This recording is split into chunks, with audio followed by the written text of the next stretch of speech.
दिले गेले आहेत आणि आम्हाला हे स्वीकार्य नाही आहे। आम्ही शिंदे साहेबांचे निष्ठावंत शिवसैनिक आहोत। बंद करा ना, वरती चला ना 2 मिनिटं वरती चला। अरे थांबा ना जरा। बाइक बिक नंतर कर, बाइक नंतर कर। साहब आप क्यों रोक रहे हो? कौन हो आप रोकने वाले? हेलो कौन हो आप रिपोर्टिंग के बीच में क्यों आए? क्यों आए आप बीच में? कौन हो आप मुझे जवाब दो। मैं आप मेरे को क्यों रोका? तो मेरे को मेरे चॅनल को बीच में क्यों टोका? मेरे को चलो जल्दी। नाही कोण आहे तुम्ही? नाव सांगा तुम्ही तुमचं नाव सांगा। कौन है? जा आतमध्ये नामांकन शुरू और घमासान शुरू, यही हकीकत है। मैं खड़ा हूं प्रभाग सी के मुख्यालय के ठीक सामने और यहां शिवसेना शिंदे गुट के कई कार्यकर्ता, जिसमें प्रमुख है वसई के तालुका प्रमुख संजय किनी जी और उनके साथ उन्होंने पूरा पैनल मतलब 4 लोगों की जो उम्मीदवारी थी वो अपक्ष के रूप में भरे हैं। बने रहिए क्योंकि सच बाहर आने वाला है। सर क्या कहेंगे, शिवसेना शिंदे गुट के तालुका प्रमुख होते हुए भी पूरी पैनल पे अपक्ष उम्मीदवारी क्यों? प्रभाग क्रमांक 1 में हमारे ऊपर अन्याय हुआ है, जो शिव सैनिकों के ऊपर अन्याय हुआ है। आपने अन्याय किसने किया? हमारे जो वरिष्ठ है उन्होंने हमारे ऊपर अन्याय किया है और हमारे पूरे प्रभाग में 4 की 4 जो सीटें महायुति की वो बीजेपी को दी गई है। तो अभी शिवसेना की जो ताकत है प्रभाग क्रमांक 1 में, वो ताकत दिखाने के लिए हम लोग ने यहाँ पे अपक्ष पैनल खड़ा किया है। ऐसा क्यों हुआ आपके पक्ष में? आप तो तालुका प्रमुख, तो आपको तो सीट मिलना चाहिए था। जिस तरह से आप पिछले 1.5-2 साल से हमने देखा है कि काम करते हुए, फिर भी नई उम्मीदवारी मिली, कारण क्या रहा होगा? हम लोग तो प्रभाग में काम कर रहे हैं, आज भी हम शिव सैनिक ही है और शिव सैनिक बन के हम लोग आगे भी काम करने वाले हैं। शिंदे साहब को मानने वाला ही पूरा वर्ग है कि लड़की बहन है उनकी शिंदे साहब की। आज यहाँ पे सब सारे शिव सैनिकों ने एक होकर ऐसा डिसीजन लिया है कि हमारे ऊपर अन्याय हो रहा है, हमारी ताकत होने के बावजूद हमको अगर सीटें नहीं दी जाती है तो हम लोग अपक्ष से हमारा पैनल खड़ा करेंगे। और आज आप देख सकते हैं हमारा पूरा पैनल अपक्ष से हम लोग खड़ा किया हुआ है। क्या कहेंगे, क्यों आप लोगों की उम्मीदवारी एक भी नहीं, पैनल पे एक उम्मीदवार को नहीं दे पाया टिकट पार्टी ने, कारण क्या है? मला असं वाटतं कारण वरिष्ठांकडेच असेल, आमच्याजवळ कारण नाही आहे। आम्ही आमचं जे काम होतं ते आम्ही आपने वरिष्ठ से संपर्क नहीं साधा? वरिष्ठांशी सर्वांशी आम्ही संपर्क साधला होता, पण त्याच्यातून आम्हाला काही उत्तर मिळालेलं नाही। आम्ही तिथे उभं राहून सुद्धा आम्ही 4-4 दिवस तिथे आम्ही बसून सुद्धा 4-4 वाजेपर्यंत बसलो, सकाळी पहाटेपर्यंत बसलो, तरी पण आम्हाला काही उत्तर मिळालेलं नाही। आम्ही फक्त एक सीट मागत होती, ती सीट आमची का दिली गेली, दुसऱ्या पक्षाला का दिली, हेचा आम्हाला त्याने आमच्या वरिष्ठांनी आम्हाला सांगावं। आणि आम्ही वरिष्ठांच्या बाहेर नाही आहे, आम्ही वरिष्ठांच्या बाहेर राहून आमचा पॅनल उभा केलेला नाही आहे। त्यांना जेव्हा हे भरायला सांगितले फॉर्म तुम्ही तयार करून ठेवा, तर ते लोक उभे राहणारच ना, त्यांचा काय दोष आहे? हां, एबी फॉर्म नाही मिळाला फक्त ना, आणि एबी फॉर्म देतो म्हणून सांगितलं आणि आम्ही एवढे किसने बोला था एबी फॉर्म दूंगा? एबी फॉर्म जिथे आमचे वरिष्ठ बसले होते, निलेश तेंडुलकर आणि विभाग संपर्क प्रमुख, हे सगळे आमचे तिकडे होते, त्यांच्याकडेच आम्ही फक्त प्रश्न मांडला होता की आम्हाला भेटेल काय, आम्हाला भेटेल काय। हां थांबा ना, 5 वाजेपर्यंत आम्हाला 6 वाजेपर्यंत थांबा, हे सगळ्या महिला आमच्या लाडक्या बहिणी सगळ्या तिथे बसलेल्या होत्या, पण त्यांना काही आम्हाला उत्तर मिळालं नाही। आम्ही खाली उपाशी बसलेलो होतो, पण आम्हाला कोणी काही विचारलं सुद्धा नाही का तुम्ही जर एवढ्या लोकांना कार्यकर्त्यांना बोलवताय, तुमचं सर्व काय आहे, मग तुम्ही तिथे लोकांचं जेवण्या पाण्याची पण सोय करा। लोक सर्व उपाशी होते तिकडे, तर त्यांना तिकीट जर द्यायची नाही होती, तुम्ही बोलवायचं नव्हतं तिथे। ये आपको उम्मीद था कि इस तरह से बड़े अधिकारी जो आपके पार्टी के हैं, उन लोगों से ऐसी उम्मीद आपने की थी कभी? हाँ सर, आम्ही तो उम्मीदच होते आमची की आम्हाला एक तिकीट भेटेल, पण काय कुठे झालं, क्यों नहीं मिला, कारण क्या रहा?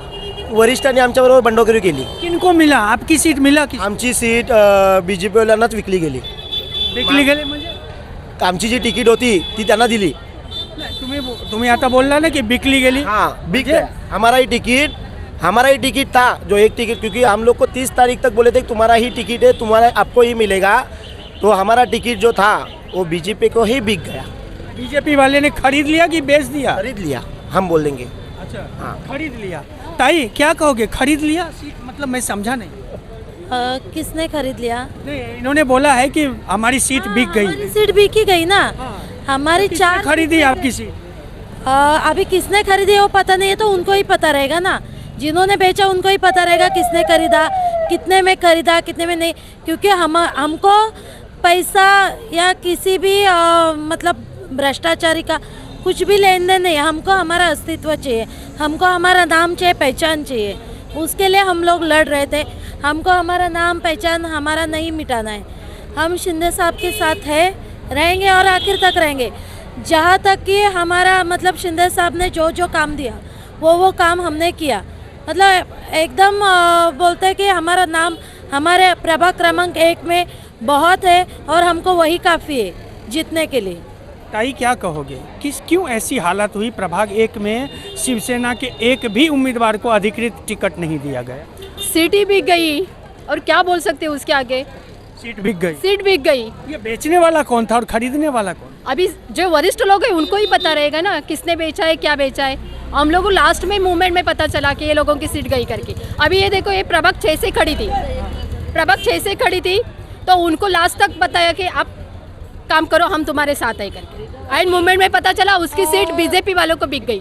प्रभाग 1 से ये खड़े, प्रभाग 6 से जो खड़ी थी महिला आकांक्षा, उसका मतलब उसने पूरी तैयारी, जहाँ पे कार्यालय है वसई में इधर वहाँ पे जाके उसने वहीं पे फॉर्म सबमिट करके पूरा उनका सिग्नेचर भी लिया।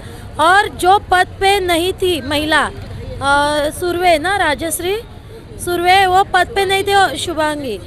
शुभांगी सुरवे वो पद पे भी नहीं थी, बीजेपी की महिला थी। उसको एक दिन पहले उसका सब रेडी करके उसको वहाँ पे खड़ा किया। ये अत्याचार है। अत्याचार है, आपके साथ अत्याचार हुआ? हाँ, मेरे साथ अत्याचार हुआ। मैं था खड़ी, मराठी बात करेगी। वो मराठी बोला ना, मराठी बोला। ज्या विभागामध्ये, ज्या प्रभागामध्ये मी उभी होती, प्रभाग क्रमांक 6 मनेलपाडा, त्या ठिकाणी मला सगळं काय रेडी करायला सांगितलं, तुम्ही तयारीत राहा, आश्वासन एक दिलं मला। मी सगळं काय रेडी केलं, स्टॅम्प पेपर सगळं मारून वगैरे रेडी केलं। लास्ट एंडिंगपर्यंत मी त्यांना कॉल करते, काय अनेक टाईम म्हणजे वेळी की त्यांनी फोन उचलला नाही। आणि लास्ट एंडिंगला फोन करते सांगितलं की आमच्याजवळ आता काही नाही, तुमच्या तालुका प्रमुखाकडे दिलेला आहे, तिथं त्यांच्याशी संवाद साधून तुम्ही हे करा। म्हणून तालुका प्रमुखाला फोन केला की काय झालं साहेब तिकिटाचं, तर त्यांनी सांगितलं की असं असं माझाच फॉर्म भरून झाला नाही तर तुम्हाला काय सांगणार। ताई ने तो बोला की सीट बिक गई। बिक गई, मैं तो ऐसे मी तर काय असं बोलू शकत नाही विकली। इनकी भी तो बिकी गई ना, क्योंकि बीजेपी ज्यांनी पक्षासाठी कामं नव्हती केली, ज्यांनी आम्ही कधी त्या कोणत्या बीजेपी असो, आपली युती आहे, शिवसेना बीजेपी युती आहे आमची, आम्ही त्या पक्षासाठी ज्यांना चेहरा त्यांचा कधी बघितला नाही, जे भूमाफी आहेत, जे इनलिगल बांधकाम करतायत, त्यांना तिकिटे दिली गेले, त्यांनी कधी पक्षाची कधी बाजूच नाही मांडली एवढ्या वर्षासाठी। आणि एवढ्या वर्षात कधी त्यांना आम्ही बघितलं पण नाही की पक्षाचा झेंडा हातात घेताना कोणत्या त्यांना तिकीट दिली गेली। मग ह्या तिकीट विकल्या नाही गेल्यात, मग ह्या कोणत्या तिकीट होत्या? त्यांनी पक्षासाठी केलं नाही काम, आणि ते लोक अचानक येतात इकडे, आम्हाला एबी फॉर्म वाटतात त्यांना, ती लोक पक्षाचा आपला पक्षाचा पट्टा घालून फिरतायत। मग ते कोण आहेत? ते कोण? आम्ही तर त्यांना भूमाफिया म्हणून ओळखायचो, ते लोक पक्षाचा झेंडा घेतला हातात। आणि कार्यकर्त्यांचा निवडणुकीत कार्यकर्त्यांना दुर्लक्ष करून बाहेरून आलेल्या पाहुण्यांचं स्वागत पैसे देऊन घेऊन करण्याचा कार्यक्रम इथे वसई विरार शहरात महायुतीमध्ये झालेला आहे। आमची हक्काची तिकीट, आमचा हक्क मारून आमच्यावर जबरदस्तीने बीजेपीचे 4ही उमेदवार लादले गेलेत आणि आम्हाला हे स्वीकार्य नाही आहे। आम्ही शिंदे साहेबांचे निष्ठावंत शिवसैनिक आहोत। बंद करा ना, वरती चला ना, 2 मिनिटं वरती चला। अरे थांबा ना जरा, बाईक बिक नंतर कर, बाईक नंतर कर। साहब आप क्यों रोक रहे हो? कौन हो आप रोकने वाले? हेलो, कौन हो आप रिपोर्टिंग के बीच में क्यों आए? क्यों आए आप बीच में? कौन हो आप मुझे जवाब दो। मैं आप मेरे को क्यों रोका? तो मेरे को मेरे चॅनल को बीच में क्यों टोका? मेरे को चलो जल्दी। नाही, कोण आहे तुम्ही? नाव सांगा तुम्ही, तुमचं नाव सांगा, कोण आहे? जा आतमध्ये डिस्टर्ब करू नका। 2 मिनटं चलो अपना। ये घमासान की निशानी है और यही कारण है शिवसेना शिंदे गुट के लोग और उनके उम्मीदवारों की जो अधिकृत होना चाहिए था उनकी आवाज़ दबाई गई। आज हमारे जैसे पत्रकार की भी आवाज़ दबाई जा रही है और आप देख सकते हो उन्होंने आकर के बीच में हमारे जो हम वार्तालाप हो रही थी उसको रोक दिया है। दोस्तों, प्रतिक्रिया कमेंट के माध्यम से ज़रूर दें, ये घमासान क्या रंग लाएगी वसई विरार शहर में, ये आने वाले दिनों में पता चलेगा।